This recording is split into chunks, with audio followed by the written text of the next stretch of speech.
Tonight, we will drift alongside one of the most profound minds in human history. Born in 1858 in the port city of Kiel, Max Planck would live to see the world transformed by ideas he himself brought into existence. In the quietness of laboratories, in the silent concentration of mathematical derivation, he discovered something almost impossible to believe. Energy, the very essence of motion and change, does not flow continuously like water. It arrives in packets, in tiny bundles, like grains of sand that can be counted. This realization did not arrive with thunder or applause.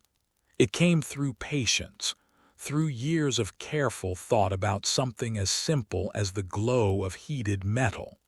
Why does iron turn red before it turns white? What invisible laws govern the light that spills from a furnace or radiates from the sun? The answers Max Planck uncovered were not merely scientific facts. They were doorways into a new universe where the rules themselves had changed. Tonight, as you settle into comfort and stillness, we will walk through each of his discoveries. Slowly, thoughtfully, we will linger in the moments of insight that shaped modern physics. Before we start, consider subscribing to the channel. Chapter 1: Contribution to Thermodynamics. The story begins not with light but with heat. In the year 1879, at the age of 21, Max Planck submitted his doctoral dissertation at the University of Munich. The title was precise and unassuming: On the Second Law of Thermodynamics. This may sound abstract, perhaps even dry, but within these pages lay the foundation of everything Planck would later achieve. Thermodynamics, the science of heat and energy, was still a young field. The first law, the principle of energy conservation, had been established. Energy cannot be created or destroyed, only transformed. But the second law was more mysterious, more philosophical. It spoke of entropy, a measure of disorder and of irreversibility. A hot object cools down, but a cool object does not spontaneously heat up. Time, in a sense, has a direction. Planck had been deeply influenced by Rudolf Clausius, the German physicist who had introduced the concept of entropy in 1865. Clausius had seen that in any natural process, entropy always increases. The universe moves inexorably toward greater disorder. But why? What fundamental principle demanded this one-way flow of events? Young Planck was not satisfied with vague formulations. He wanted clarity, precision, mathematical elegance. In his dissertation, he carefully examined Clausius's work, pointing out contradictions and inaccuracies, then reformulating the ideas with greater rigor. He made an important generalization. While Clausius had applied the second law primarily to reversible processes, Planck extended it to all processes in nature. He argued that entropy is not merely a property of a physical system. It is also a measure of irreversibility. If entropy is generated in a process, that process cannot be reversed. Entropy, according to the second law, can never decrease. In reversible processes, entropy remains constant. But perfect reversibility, Planck came to understand, does not exist in the real world. This insight stayed with Planck throughout his career.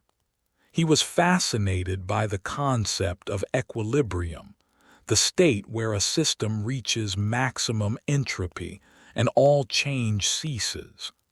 Knowledge of entropy, he realized, allows one to derive all the laws governing thermodynamic equilibrium.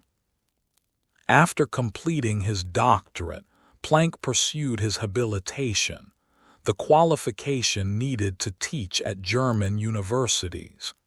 He continued his research on entropy and thermodynamics, working largely in isolation. The academic community did not immediately recognize his brilliance, but Planck was patient. He believed in the harmony of natural laws, and he trusted that careful, methodical work would reveal profound truths. In 1885, at the age of 27, Planck was appointed associate professor of theoretical physics at the University of Kiel. It was a modest position, but it gave him the freedom to pursue his research. He delved deeper into the relationship between thermodynamics and physical chemistry, exploring how entropy governs chemical reactions, the coexistence of different phases of matter, and the equilibrium of gases. His masterwork in this period was his treatise on thermodynamics, published in 1897. This book became the standard textbook on the subject for decades. Written with remarkable clarity and precision, it covered the fundamental facts and definitions of heat and temperature, the first and second laws, and their applications to various states of equilibrium. In the treatise, Planck emphasized his phenomenological approach. Unlike Ludwig Boltzmann, who interpreted thermodynamics through the probabilistic behavior of molecules, Planck sought to derive thermodynamic laws from macroscopic observations without assuming anything about the microscopic world. He was, at that time, skeptical of atomism, the idea that matter is made of discrete particles. He preferred to work with what could be directly measured and observed. This philosophical stance would later create a profound irony. Planck would be the one to introduce the quantum, the ultimate discreteness, into physics. But we are not there yet. In the 1890s, Planck was still immersed in thermodynamics, refining its foundations, exploring its implications. He studied the entropy of dilute solutions, the thermodynamics of electrolytic dissociation, and the application of thermodynamic principles to chemical equilibrium. His reputation grew slowly but steadily. In 1889, he was appointed to succeed Gustav Kirchhoff at the University of Berlin, one of the most prestigious positions in German physics. By 1892, he had been promoted to full professor. Berlin, at that time, was a center of scientific activity, and Planck found himself surrounded by brilliant colleagues, including Hermann von Helmholtz. Yet Planck remained modest, even reserved. He was not a charismatic lecturer who dazzled students with dramatic demonstrations.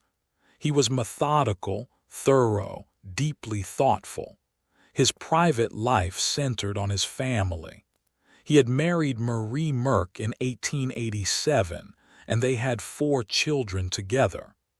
Planck was a devoted father and husband, finding complete ease only in the company of his loved ones.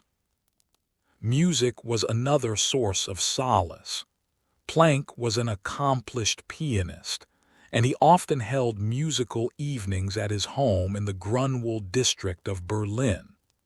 Albert Einstein, who would later become a close friend and collaborator, sometimes played violin at these gatherings. In these moments, surrounded by music and intellectual companionship, Planck felt the harmony he sought in nature reflected in human connection. Tragedy, however, was never far away. In 1909, his beloved wife Marie died after 22 years of marriage. The loss devastated Planck, but he carried on with his work, finding refuge in the pursuit of scientific truth. He remarried the following year to Margarethe von Hoesslin, the niece of his first wife, and they had a son, Hermann. The discoveries in thermodynamics that Planck made during these years may seem abstract, but they were essential preparation for what was to come. He had trained himself to think deeply about entropy, about equilibrium, about the fundamental principles governing energy. These tools would prove indispensable when he turned his attention to the mystery of blackbody radiation. As the century drew to a close, experimental physicists in Berlin were making precise measurements of the light emitted by heated objects. The patterns they observed did not match the predictions of classical physics. Something was deeply wrong with the existing theories. And Max Planck, with his profound understanding of thermodynamics and his relentless pursuit of clarity, was uniquely positioned to solve the puzzle. But first, let us pause and breathe. Let the concepts settle. Entropy, irreversibility, equilibrium. These are the foundations upon which quantum theory would be built. Chapter 2. Planck Units. In 1899, as the 19th century was drawing to its end, Max Planck made a proposal that seemed almost modest at the time but would echo through the ages. He suggested a set of natural units, measurements based not on human conventions like the meter or the kilogram, but on universal constants of nature itself. Imagine for a moment a distant civilization on a planet orbiting a star we will never see. They have no knowledge of Earth, no connection to our history or measurements. Yet if they discover the same physical laws we have discovered, they would inevitably arrive at the same fundamental constants. The speed of light, the gravitational constant, the quantum of action. These are not human inventions. They are written into the fabric of reality. Planck recognized this. He wanted to establish units that would have meaning for all times and all civilizations, even extraterrestrial and non-human ones. He called them natural units. The Planck length, the smallest meaningful distance in the universe, is approximately 1.6 times 10 to the power of negative 35 meters. It is so small that if you tried to measure anything at this scale, quantum fluctuations of spacetime itself would make the measurement meaningless. The Planck time, the time it takes light to travel one Planck length, is about 5 times 10 to the power of negative 44 seconds. This is the briefest moment that has any physical significance. Below this, our current theories of physics break down entirely. The Planck mass, derived from the gravitational constant and the quantum of action, is about 2 times 10 to the power of negative 8 kilograms. This may sound tiny, but it is actually quite large on atomic scales. It is roughly the mass of a flea egg. The Planck temperature, the highest meaningful temperature, is about 10 to the power of 32 Kelvin. At this temperature, the thermal energy of particles would be so great that quantum gravitational effects would dominate, and our understanding of space and time would collapse. These units are not arbitrary. They emerge naturally from combining the speed of light, the gravitational constant, the reduced Planck constant, and the Boltzmann constant.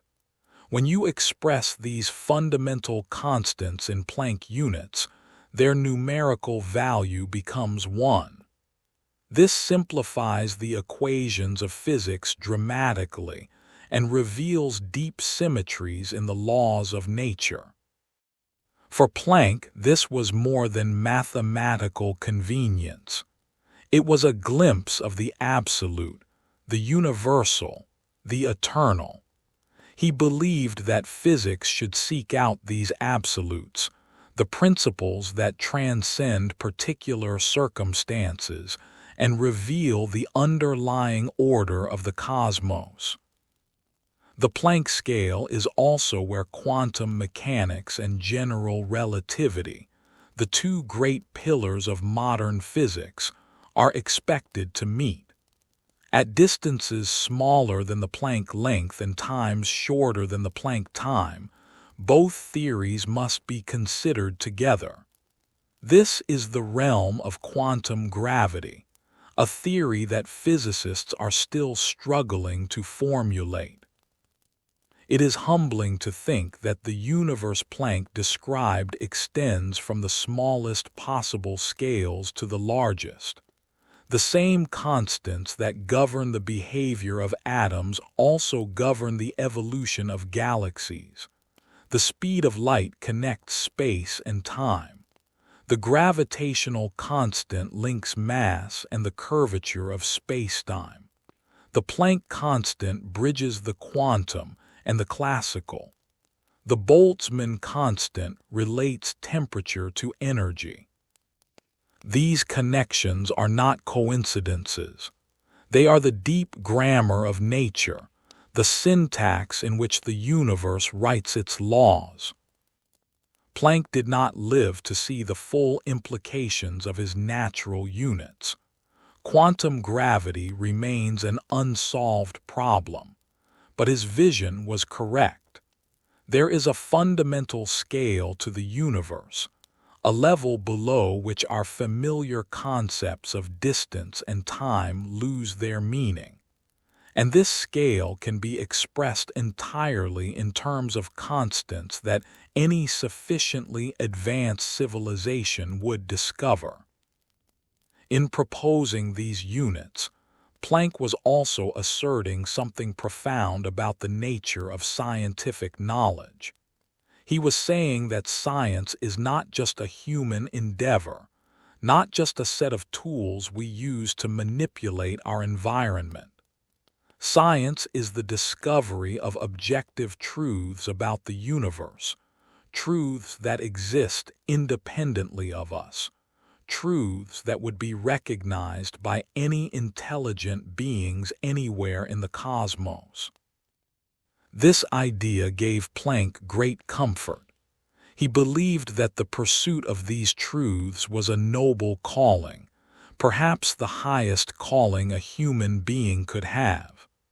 In a world often chaotic and tragic, the eternal laws of physics offered a kind of solace, a reminder that beneath the surface confusion there is order, harmony, beauty. As you drift toward sleep, let this idea settle in your mind. The universe is not arbitrary. It is structured according to principles that can be understood, and those principles are written in a language of numbers and constants that transcend time and space. Planck units remind us that we are part of something much larger than ourselves. We are temporary patterns in a cosmos governed by eternal laws. And through the work of scientists like Max Planck, we have been given the gift of understanding, however imperfectly, the deep structure of reality. Chapter 3: Planck's Radiation Law. Now we come to the heart of the mystery that consumed Max Planck in the final years of the 19th century: the problem of blackbody radiation. It sounds technical, almost arcane, but it concerned something as familiar as the glow of a coal in a fire or the light of the sun. A blackbody is an idealized object that absorbs all electromagnetic radiation falling upon it, regardless of wavelength or frequency. When such a body is heated, it emits radiation, and the spectrum of that radiation depends only on the temperature, not on what the body is made of. This universality intrigued physicists. It suggested that blackbody radiation revealed something fundamental about the nature of light and heat. In practice, a near-perfect blackbody could be created by constructing a hollow cavity with blackened walls and a small opening. Radiation escaping from the opening would approximate blackbody radiation. By the 1890s, experimental physicists in Berlin, particularly Otto Lummer and Ernst Pringsheim, were making precise measurements of this radiation at different temperatures. Theorists tried to derive a formula that would match these measurements. Wilhelm Wien, a German physicist, proposed a law in 1896 that worked well at high frequencies and short wavelengths. But by 1900, new experiments showed that Wien's law failed at low frequencies and long wavelengths.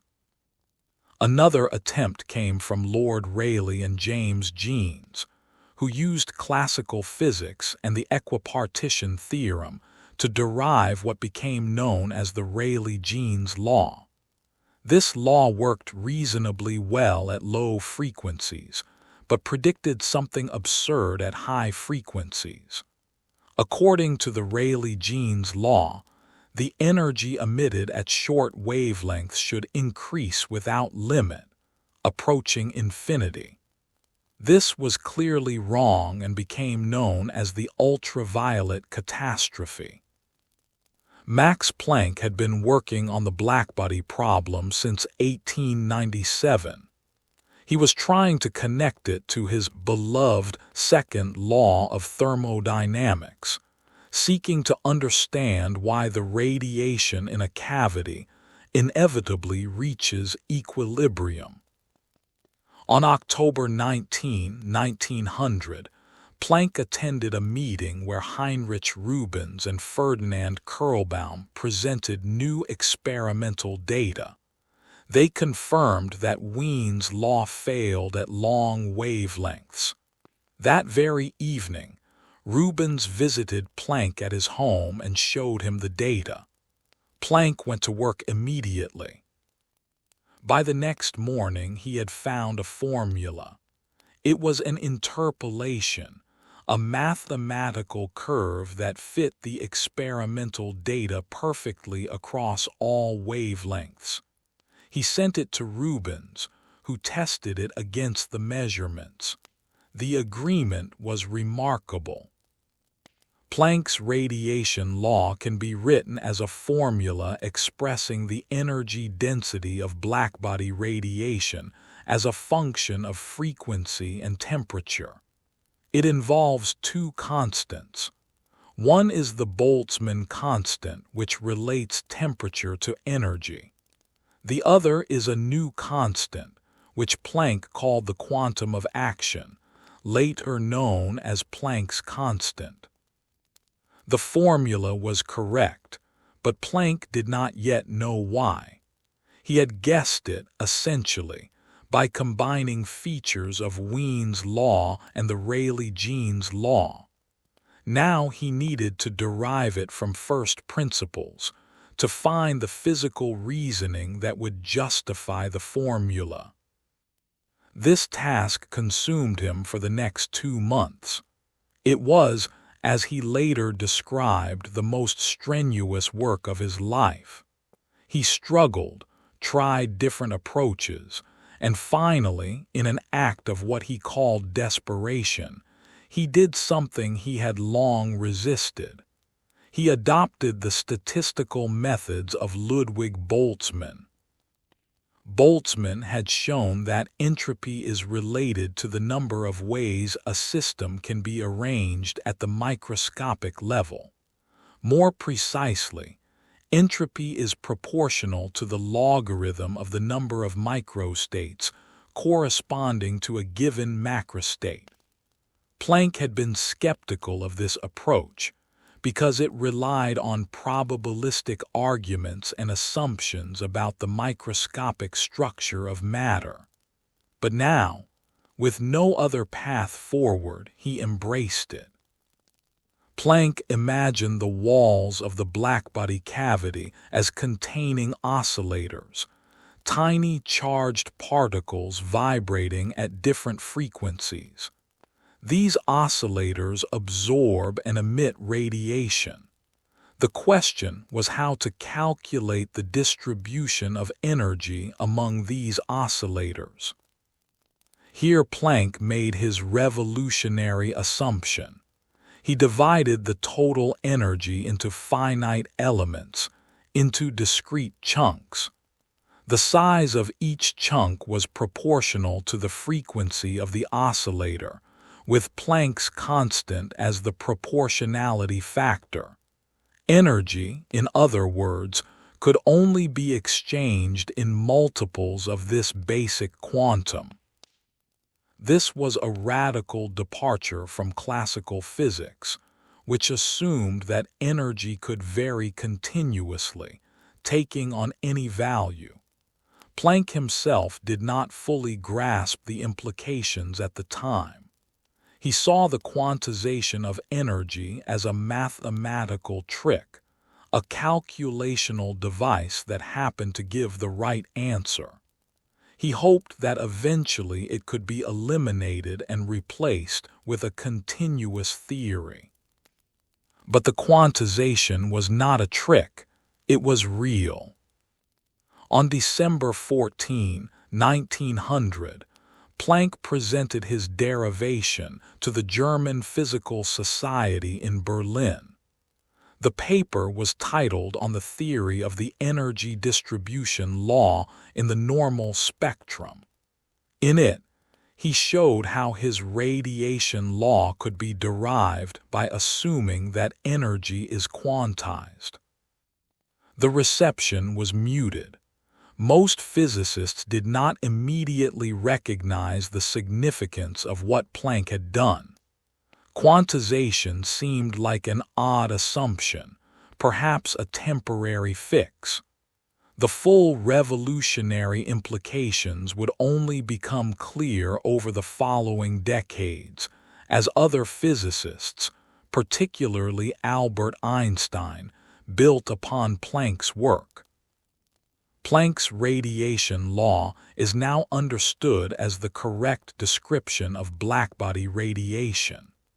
It reduces to Wien's law at high frequencies and to the Rayleigh-Jeans law at low frequencies, smoothly interpolating between the two.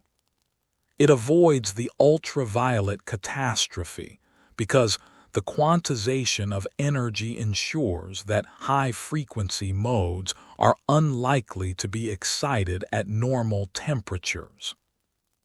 The law also provided a way to calculate fundamental constants with great precision. From the fit to experimental data, Planck determined the value of his constant, h, and also the Boltzmann constant. Using these, he calculated Avogadro's number, the number of atoms in a mole of substance, and the charge of the electron. His values were remarkably accurate. This was a triumph of theoretical physics. From the study of something as simple as glowing heated objects, Planck had uncovered a fundamental constant of nature and revealed that energy itself is granular, not smooth. Yet Planck remained troubled. He did not like the discontinuity, the break with classical physics. He spent years trying to find a way to derive the radiation law without quantization, but he always failed. Reluctantly, he came to accept that energy quanta were real. As you listen to these words, as your breathing slows and your thoughts soften, consider the strange beauty of what Planck discovered. The light that warms your face, the glow of a candle, the radiance of the stars, all of it is made of quanta, tiny packets of energy, each one a discrete unit carrying a specific frequency. The universe does not flow. It ticks like a clock in intervals almost too small to imagine. Chapter 4: Discovery of Energy Quanta. The quantum, the smallest unit of action, the indivisible packet. This is the concept that Max Planck introduced into physics, and it changed everything. Before Planck, energy was thought to be continuous. You could have any amount of energy, just as you could pour any amount of water into a cup. But Planck discovered that energy comes in discrete units, like grains of sand. You can have 1 grain, 2 grains, 3 grains, but never 1.5 grains. Energy is quantized. The energy of a quantum is given by a simple formula. Energy equals Planck's constant times frequency. This equation is one of the most important in all of physics. Planck's constant, h, is a very small number. It is approximately 6.626 times 10 to the power of negative 34 joule-seconds. This smallness is why we do not notice quantization in everyday life. The energy quanta involved in ordinary phenomena are so tiny that energy appears to be continuous, just as a beach appears smooth even though it is made of individual grains of sand. But at the atomic scale, quantization becomes essential. Atoms and molecules exchange energy in discrete amounts. An electron in an atom can only occupy certain energy levels. When it jumps from one level to another, it emits or absorbs a quantum of energy in the form of light. This is why atoms emit light at specific wavelengths, producing the sharp spectral lines that scientists use to identify elements. Planck himself was cautious about the physical reality of quanta. He saw them initially as a mathematical device, a way to make the calculations work. He did not claim that light itself was made of particles. It was Albert Einstein in 1905 who took the next bold step.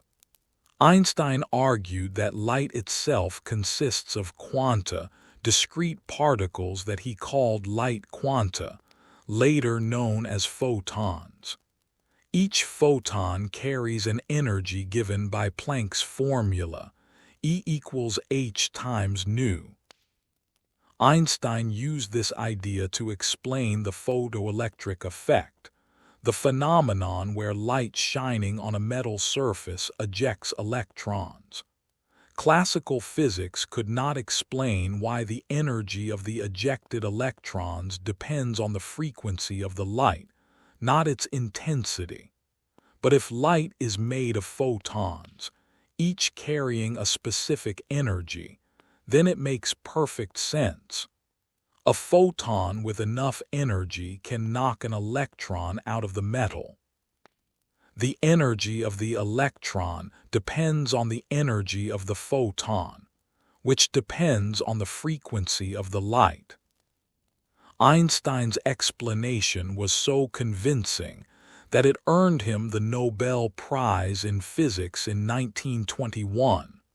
And yet, Einstein was building directly on Planck's foundation. The quantum hypothesis originated with Planck. Niels Bohr, in 1913, applied quantization to the structure of the atom. He proposed that electrons orbit the nucleus in specific shells, each corresponding to a quantized energy level. When an electron jumps from a higher energy shell to a lower one, it emits a photon whose energy equals the difference between the two levels. This explained the spectral lines of hydrogen with stunning accuracy. Bohr's model was a major success, but it raised new questions. Why are certain orbits allowed and others forbidden? What determines the allowed energy levels? The answer would come from the development of quantum mechanics in the 1920s, a theory built on the foundation of Planck's quantum of action. The quantum of action, Planck's constant, appears everywhere in quantum mechanics. It is the fundamental unit that sets the scale for quantum phenomena. It determines the uncertainty in position and momentum through Heisenberg's uncertainty principle. It governs the behavior of particles and waves. It is, in a very real sense, the signature of the quantum world. Planck's discovery also revealed a deep connection between energy and frequency. In classical physics, energy and frequency were separate concepts, but in quantum physics, they are linked by Planck's constant. This connection is one of the most profound insights in all of science. The idea of quantization, once introduced, spread to other areas of physics. Max Planck himself showed that not only energy but also action, the product of energy and time, is quantized.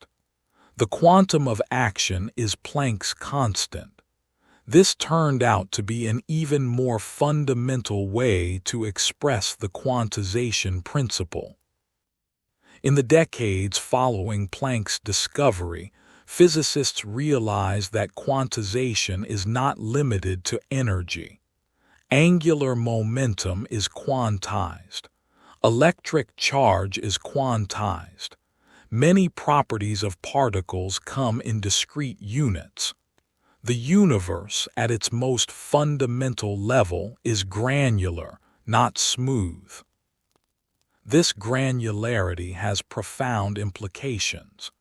It means that there are limits to how precisely we can measure things. It means that particles can behave like waves and waves can behave like particles. It means that the world is fundamentally probabilistic, not deterministic. These ideas were deeply unsettling to many physicists, including Planck and Einstein, who both struggled with the implications of the quantum revolution they had helped to start. Yet the evidence was overwhelming.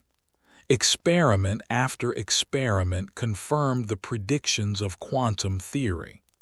The photoelectric effect, atomic spectra, the stability of atoms, the behavior of solids at low temperatures, all of these phenomena could only be explained by accepting that energy is quantized. Planck received the Nobel Prize in Physics in 1918 for his discovery of energy quanta. The citation praised him for rendering a service to the advancement of physics. This was an understatement. Planck had not merely advanced physics, he had revolutionized it. In his Nobel lecture, Planck reflected on the path that had led him to the quantum hypothesis. He described his initial resistance to Boltzmann's statistical methods, his desperate search for a way to derive the radiation law, and his eventual acceptance that energy must be quantized. He was modest about his achievement, but he knew its importance. The quantum, Planck said, represents a fundamental discreteness in nature. It is not a property of our measuring instruments or our theories. It is a feature of reality itself. This discreteness sets a limit to the divisibility of physical processes. Below the quantum scale, the classical concepts of particle and wave, energy and momentum, lose their clear meaning. As you rest now, as the night deepens, let the idea of the quantum settle into your thoughts. The world is not what it seems. Beneath the smooth surface, there is a hidden texture, a granularity. Every beam of light is a stream of photons. Every atom is a quantum system, its electrons jumping between discrete energy levels. The universe ticks forward, one quantum at a time. This is the reality that Max Planck revealed. And in doing so, he opened the door to a new understanding of nature, one that continues to unfold to this day. Chapter 5: Planck's Constant. There is a number so small that it escapes our everyday perception, yet so fundamental that without it, the universe as we know it could not exist. This number is Planck's constant, denoted by the letter h. Its value is 6.62607015 times 10 to the power of negative 34 joule-seconds. This is an exact value, fixed by definition in the International System of Units since 2019. But its significance extends far beyond metrology. Planck's constant is the quantum of action. Action in physics is the product of energy and time, or equivalently, momentum and distance. It is a measure of the dynamical content of a physical process. And Planck discovered that action cannot be arbitrarily small. It comes in units of h. This discovery was shocking. In classical physics, action could take on any value, but in the quantum world there is a minimum. Processes with action smaller than h simply do not occur. This is the origin of quantization. Planck's constant appears in almost every equation of quantum mechanics. It is the proportionality factor relating energy to frequency. It is the constant in the uncertainty principle, which states that the product of the uncertainties in position and momentum must be at least h divided by 4 pi. It determines the allowed energy levels of quantum systems. It governs the wavelength of matter waves. The reduced Planck constant, denoted by h bar, is h divided by 2 pi. It is also commonly used, particularly in equations involving angular quantities. The numerical value of h bar is approximately 1.054 times 10 to the power of negative 34 joule-seconds. The smallness of Planck's constant is why quantum effects are not obvious in everyday life. For macroscopic objects, The quantum of action is negligible compared to the total action of the system. A baseball flying through the air has an action many orders of magnitude larger than h, so its motion appears continuous and follows the laws of classical mechanics. But for electrons in atoms, for photons of light, for particles at the nanoscale, Planck's constant is significant. The quantum of action is comparable to the total action of the system, and quantum effects dominate. Particles exhibit wave-like behavior. Energy levels are discrete. Uncertainty is fundamental. Planck's constant also sets the scale for quantum phenomena. The Compton wavelength of a particle, the wavelength at which its quantum nature becomes apparent, is proportional to h divided by the particle's mass. The Bohr radius, the size of the hydrogen atom, is proportional to h squared. The energy levels of a quantum harmonic oscillator are multiples of h times the frequency. In thermodynamics, Planck's constant connects quantum mechanics to statistical mechanics. The Boltzmann constant, K, relates temperature to energy. The ratio of h to k has units of temperature divided by frequency, and it determines the distribution of energy among quantum states at a given temperature.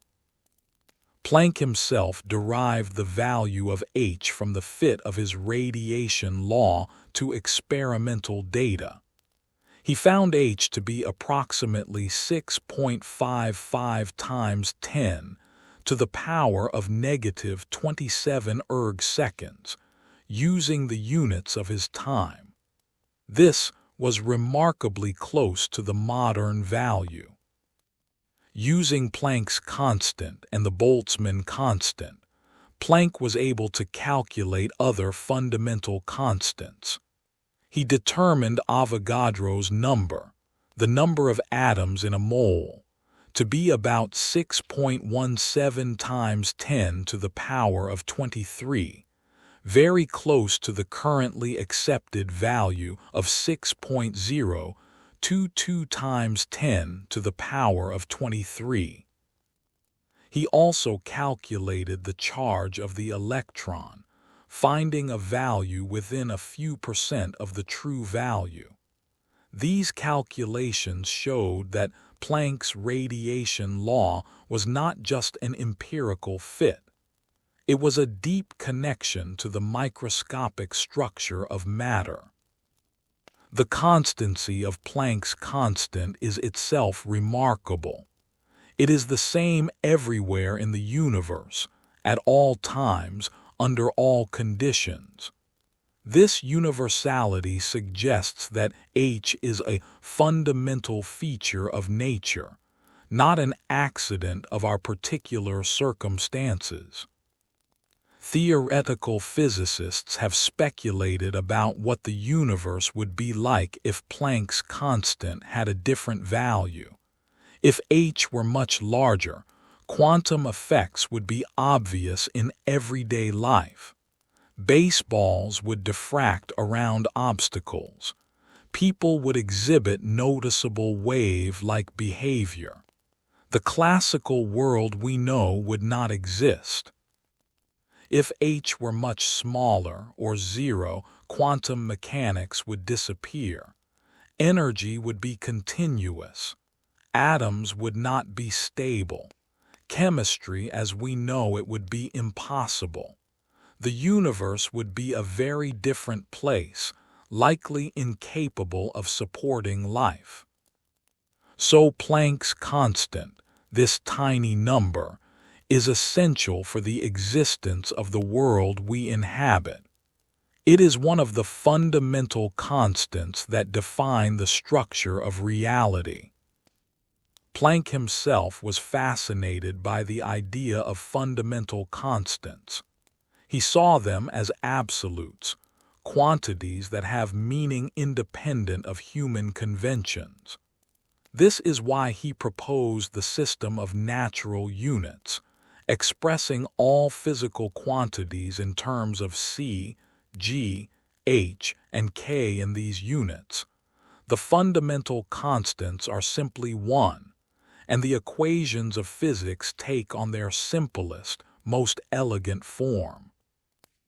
In modern physics, Planck's constant is used not just in quantum mechanics but also in quantum field theory, the theory that describes particles as excitations of underlying fields. Every particle, every force, every interaction is ultimately governed by equations that involve Planck's constant. The quantum of action is also central to the path integral formulation of quantum mechanics, developed by Richard Feynman. In this approach, a particle does not follow a single path from one point to another. Instead, it explores all possible paths, and each path contributes to the quantum amplitude with a phase proportional to the action divided by h. The smaller h is, the more classical the behavior. As h approaches zero, quantum mechanics reduces to classical mechanics. This connection between quantum mechanics and classical mechanics, mediated by Planck's constant, is one of the most beautiful insights in theoretical physics. It shows that classical mechanics is not wrong, but rather an approximation valid when h is negligible compared to the action of the system. As you drift deeper into rest, let the image of Planck's constant linger in your mind. It is a number, yes, but it is also a gateway. It is the threshold between the classical and the quantum, between the continuous and the discrete, between the world we see and the world that underlies it. Max Planck gave us this number, this key to the quantum realm, and in doing so, he gave us a new way of seeing the universe. Chapter 6: The Quantum Theory. It is perhaps the most successful scientific theory ever devised. It explains the behavior of atoms, the properties of materials, the interactions of light and matter, the workings of stars, the evolution of the universe itself. And it all began with Max Planck's discovery in 1900. Planck introduced the quantum to solve a specific problem, the blackbody radiation problem. But the implications extended far beyond that. Once the idea of quantization was introduced, it spread through physics like a wave, transforming every domain it touched. Albert Einstein, as we have seen, applied quantization to light, explaining the photoelectric effect. But Einstein went further. In 1907, he used quantum ideas to explain the specific heat of solids at low temperatures, a problem that classical physics could not solve. Classical physics predicted that the specific heat of a solid should be constant, independent of temperature. But experiments showed that at very low temperatures, the specific heat drops toward zero. Einstein explained this by assuming that the atoms in a solid are quantum oscillators, each vibrating at a characteristic frequency. At low temperatures, most of these oscillators are in their ground state, unable to absorb heat, and the specific heat decreases. This was another triumph for the quantum hypothesis. It showed that quantization was not just a peculiarity of radiation. It was a fundamental feature of matter as well. Niels Bohr in 1913 developed his quantum model of the atom. He combined Rutherford's nuclear model, which placed a tiny nucleus at the center with electrons orbiting around it, with Planck's quantum hypothesis.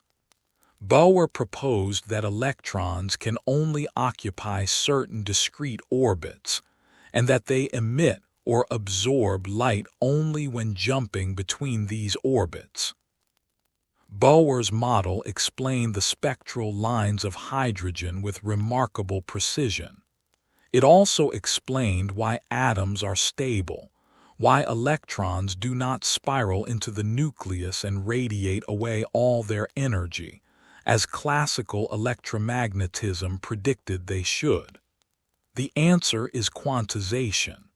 Electrons cannot radiate energy continuously.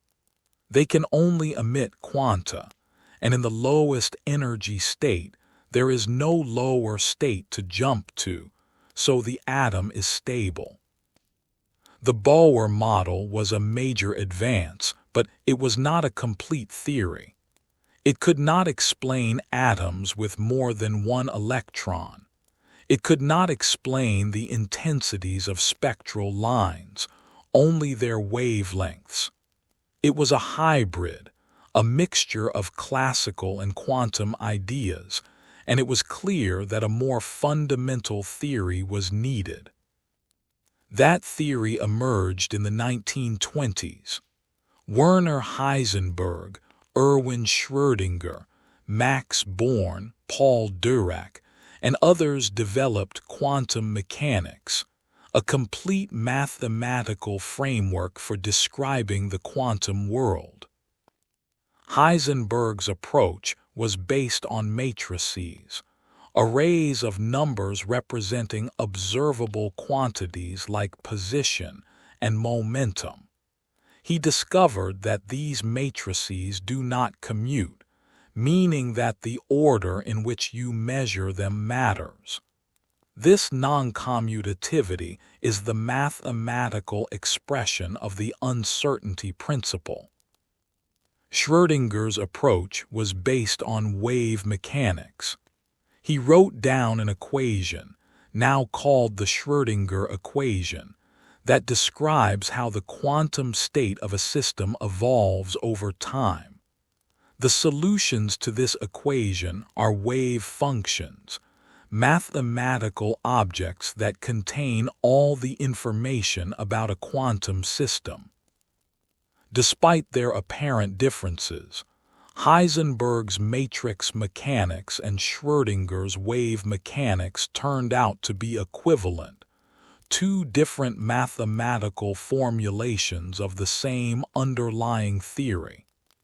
This theory, quantum mechanics, has been tested in countless experiments over nearly a century, and it has never failed.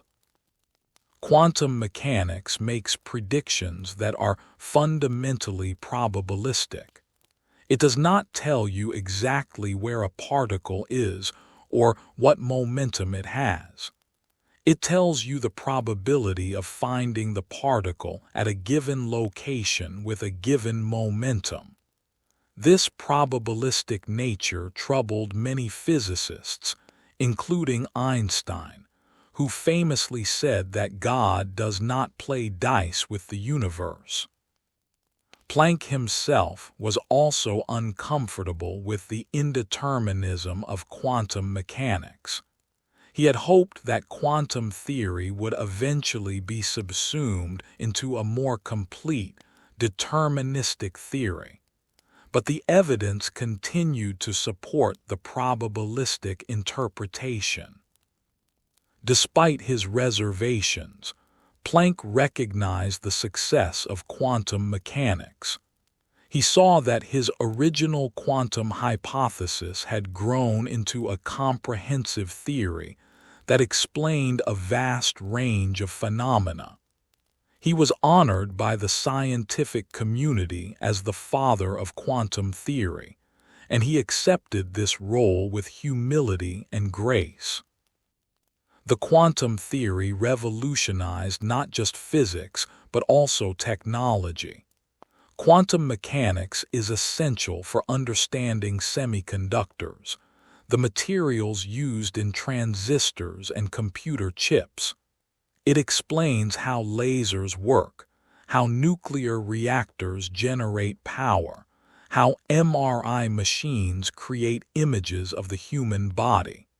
Modern technology would be impossible without quantum mechanics. In the latter part of his life, Planck turned increasingly to philosophical and religious questions. He wrote essays on the relationship between science and religion, arguing that they are complementary, not contradictory. Science, he said, seeks to understand the natural world, while religion addresses questions of meaning and value. Both are necessary for a complete understanding of human existence. Planck believed deeply in the existence of an objective reality, independent of our observations. He was not a positivist, who held that science is merely a system for organizing sensory experiences. He was a realist, who believed that the laws of physics describe real features of the world. He also believed that the pursuit of scientific truth required a kind of faith, a trust that the universe is intelligible, that it follows rational laws that can be discovered through careful observation and thought. This faith, Planck said, is not opposed to the faith of religion. It is a different kind of faith, but equally essential. Planck's later years were marked by tragedy. During World War II, his son Erwin was implicated in the July 20th plot to assassinate Adolf Hitler. Erwin was arrested, tried, and executed in January 1945, just months before the war ended. The loss devastated Planck, who was already in his late 80s. His home in Berlin was destroyed by Allied bombing, and with it, much of his scientific library and personal records. He was displaced, living with relatives, struggling with illness and grief. Yet he continued to work, to write, to think. Max Planck died on October 4, 1947, in Göttingen, Germany, at the age of 89. He had lived through 2 world wars, through the rise and fall of the Nazi regime, through personal tragedies that would have broken most people. Yet he never lost his dedication to science, his belief in the power of reason, his faith in the underlying order of the universe. The scientific society he had led, the Kaiser Wilhelm Society, was renamed the Max Planck Society in his honor in 1948. Today, it is one of the most prestigious research organizations in the world, with over 80 institutes dedicated to advancing knowledge in all fields of science. Planck's legacy is immense. He introduced the quantum, the fundamental unit of action, and in doing so, he opened the door to a new understanding of nature. His constant, h, appears in every equation of quantum mechanics. His natural units provide a universal scale for measuring the physical world. His radiation law is still the correct description of blackbody radiation, more than a century after he derived it. But beyond the specific discoveries, Planck's life exemplifies the virtues of the scientific enterprise. Patience, rigor, intellectual honesty, a willingness to follow the evidence even when it leads to uncomfortable conclusions. Planck did not want to believe in quanta, but he accepted them because the data demanded it. He also exemplified the harmony between science and the broader human experience.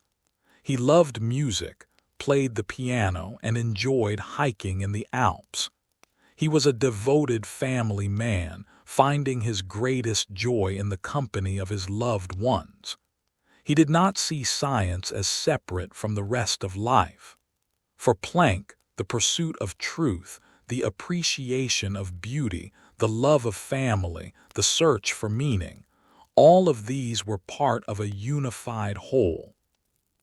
As this chapter closes, as the journey through Max Planck's discoveries comes to an end, let the sense of wonder remain. The quantum world is strange, counterintuitive, even magical. Yet it is also real as the air we breathe and the ground beneath our feet. Max Planck showed us that reality is deeper, more intricate, more surprising than we ever imagined. And he did so with gentleness, with modesty, with an unwavering commitment to truth. The night is deep now, and we have traveled far. Through thermodynamics and entropy, through natural units and the Planck scale, through blackbody radiation and the quantum hypothesis, through the constant that bears his name and the theory that transformed physics. Max Planck was not a revolutionary by temperament. He was a man of order, of discipline, of deep respect for tradition. Yet he triggered a revolution that continues to shape our understanding of the universe. The quantum, that tiny, indivisible unit of action, is everywhere. In the light from your screen, in the chemical bonds of the molecules in your body, in the fusion reactions powering the sun, in the cosmic microwave background radiation filling the universe. Everything, at the most fundamental level, is quantum. Planck gave us the key to unlock this hidden world. He showed us that nature is not continuous but granular, not deterministic but probabilistic, not simple but profoundly subtle. And he did this through patient, methodical work, not through dramatic leaps of intuition, but through careful thought about entropy, about equilibrium, about the precise form of a mathematical equation. The greatest revolutions sometimes come from the quietest places. As you drift toward sleep, carry with you the image of Max Planck sitting at his desk in Berlin, working through the mathematics, deriving the radiation law, discovering the quantum. Imagine the moment of insight, the realization that energy comes in packets, that the world is fundamentally discrete. Imagine the years that followed, as other physicists built upon his foundation, extending the quantum hypothesis to atoms, to light, to all of matter. Imagine the technological marvels that emerged, the computers and lasers and medical devices, all made possible by quantum mechanics. Imagine also the personal struggles, the loss of loved ones, the challenges of living through war and upheaval, the quiet faith that sustained him through it all. Max Planck's life reminds us that science is a human endeavor, carried out by people with hopes and fears, joys and sorrows. The truths they discover are eternal, but the discoverers are mortal, vulnerable, courageous. If you found value in this journey through Planck's discoveries, consider subscribing to our channel. Let this content reach others who seek knowledge, calm, and the gentle wonder of scientific understanding. Like this video if it brought you peace or insight. Share it with someone who loves science or who simply needs a restful voice in the quiet hours. And now, a question for you. What is one discovery or idea from Max Planck's life that resonates most deeply with you? Perhaps it is the quantum, the idea that reality is fundamentally discrete. Perhaps it is the natural units, the universal constants that any civilization would discover. Perhaps it is simply the example of a life devoted to truth and beauty. Leave a comment below, share your thoughts, become part of this community of curious minds. The universe, as Planck showed us, is ordered. It follows laws that can be understood. And in understanding these laws, we glimpse something eternal, something that transcends our brief time on this planet. May you rest well, knowing that beneath the surface of things, there is structure, harmony, beauty. May the quantum world, with all its strangeness and wonder, fill your dreams. And may the example of Max Planck remind you that the pursuit of knowledge is one of the noblest callings a human being can have. Sleep well. The universe is still here, still governed by the laws that Planck helped to reveal. And tomorrow, when you wake, the light streaming through your window will still be made of photons, each one carrying its discrete quantum of energy, each one a testament to the genius of Max Planck. Good night.